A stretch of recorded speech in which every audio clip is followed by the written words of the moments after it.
एक नगर में दो भाई राजू और दीपू नगर के एक गैराज में मैकेनिक का काम करते थे। दोनों बहुत मेहनती थे। एक दिन गैराज में काम करते हुए भाई ने सोचा था, अगर हम ऐसे ही काम करते रहे तो एक दिन अपना एक गैराज खोल लेंगे और फिर जल्दी ही दूसरा और फिर तीसरा और जल्दी ही हर शहर में अपना एक गैराज होगा।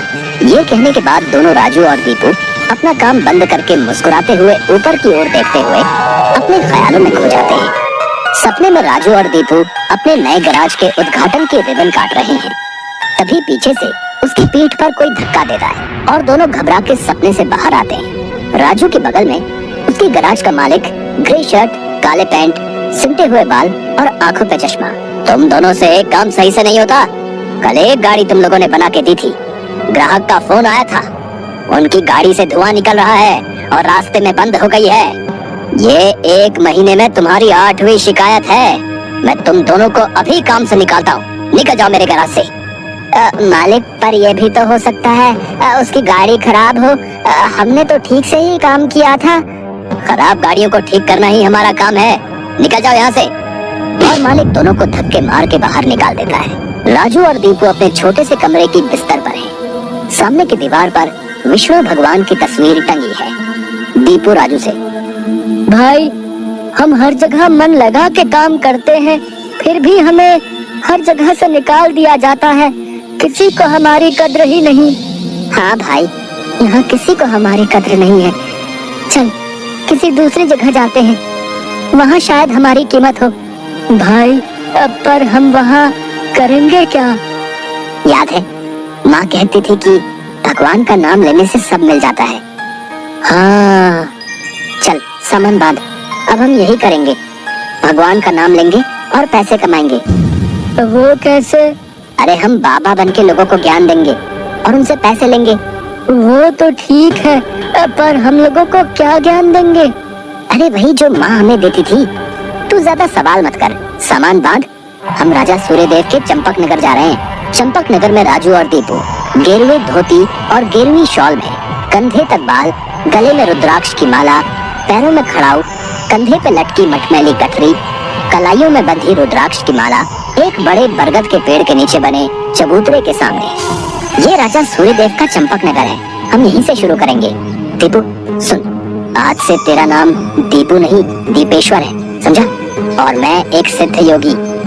मैं यहाँ बैठता हूँ और ध्यान करता हूँ।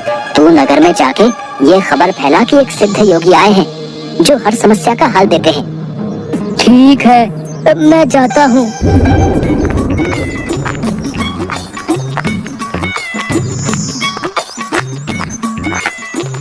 भाई, हमारे सिद्ध बाबा जी के लिए कुछ दान दो।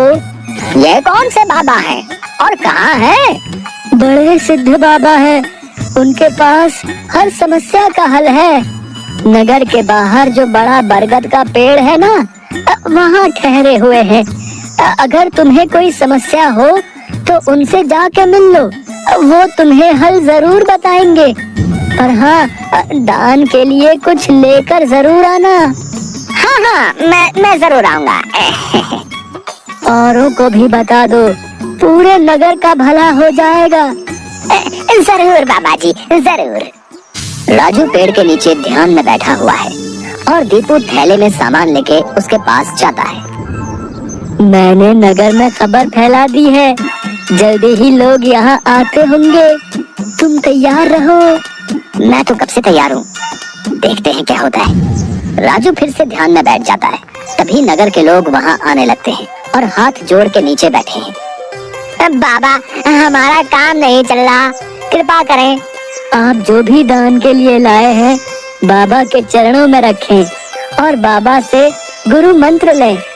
दुकानदार राजू के पास पैसे रखता है और हाथ जोड़कर खड़ा हो जाता है। राजू इशारे से दुकानदार को अपने पास बुलाता है और उसके कान में कहता है, श्री राम। हर बिक्री के समय मन में ये नाम का जाप करो, बिक्री बढ़ जाएगी। याद रहे, अपना ये मंत्र किसी को नहीं बताना, अपनी पत्नी को भी नहीं। जैसी आपकी आज्ञा बाबा जी। महाराज, आप राजकुमारी के लिए एक योग्य वर तलाश रहे थे। हमारे गांव में एक सिद्ध योगी आए हैं जो तेजवान हैं और राजकुमारी के लिए एकदम श्रेष्ठ हैं। गुरुदेव, मुझे आपके चयन पर पूरा विश्वास है। अगर आपने चुना है तो वो राजकुमारी के लिए अवश्य ही उत्तम होगा। सोने जवाहरात और अनेक उपहार लाओ। हम अभी उन महान योगी के पास जाएंगे और उनसे राजकुमारी से विवाह करने का आग्रह करेंगे। हे तपस्वी, मैंने आपके बारे में जो सुना था, आप उतने ही तेजस्वी हैं।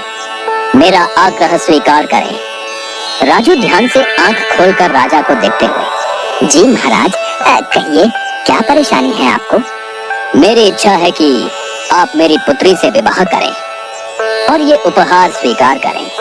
राजू काफी देर तक उपहार में लाए सोने चांदी और अनेक वस्त्र और उपहारों को देखता है, फिर राजा की ओर मुड़ता है। महाराज, मैं तो एक सन्यासी हूँ, मुझे इन सब से क्या लेना? मुझे क्षमा करें, मैं आपकी बात नहीं मान सकता। दीपू चौंकते हुए राजू को देखता है। मैंने जो सुना था, आप उससे भी महान हैं। मुझे क्षमा करें यदि मैंने आपका अनादर किया हो। आप जब तक यहाँ हैं, मैं कोशिश करूँगा आपको कोई दिक्कत ना हो। और राजा सूर्यदेव को प्रणाम करके वापस चले जाते हैं। अरे राजू, ये क्या कर दिया तुमने? इतना अच्छा मौका हाथ से जाने दिया। अरे राज करते हम लोग।